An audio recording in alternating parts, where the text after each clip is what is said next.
윤석열 대통령부터 장관들까지 오늘 한 목소리로 스토킹 범죄 엄정 대응을 외쳤습니다. 법무부는 빨리 법 개정을 추진하겠다고 했고 검찰과 경찰은 긴급 회의를 열었습니다. 그런데 오늘 나온 대책과 발언들 모두 이미 전부터 수차례 지적받고 비판받았던 내용들입니다. 윤정민 기자입니다. 윤석열 대통령은 오늘 신당역 살인 사건에 대해 제도 보완을 지시했습니다.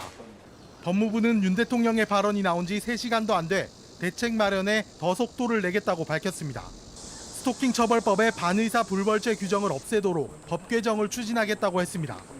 반의사 불벌죄, 즉 피해자가 처벌을 원하지 않으면 수사를 하거나 처벌할 수 없는 죄를 말합니다. 법무부는 스토킹 범죄에 있어 피해자가 원하지 않아도 처벌할 수 있는 길을 열겠다는 겁니다. 이 규정을 없애면 피해자가 고소하거나 또는 수사기관이 알게 된 경우 임의로 수사를 시작할 수 있습니다. 또 피해자에 대해 수사기관 등에서 보호 조치도 할 수 있게 됩니다. 신당역 스토킹 범죄 피해자도 신변보호 조치를 원하지 않아 추가적으로 보호할 수 없었다는 게 경찰 주장입니다.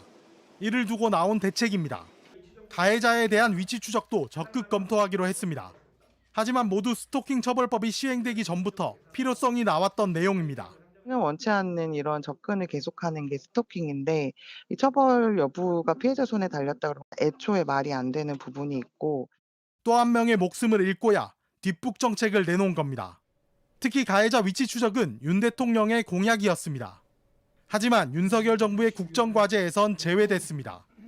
또 법무부가 사건 이후 속도를 내겠다고 밝힌 대책은 재범 위험이 높은 범죄자에게 전자발찌를 부착하겠다는 내용입니다. 이 역시 실효성이 크지 않습니다.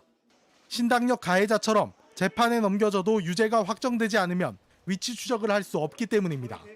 JTBC 윤정민입니다.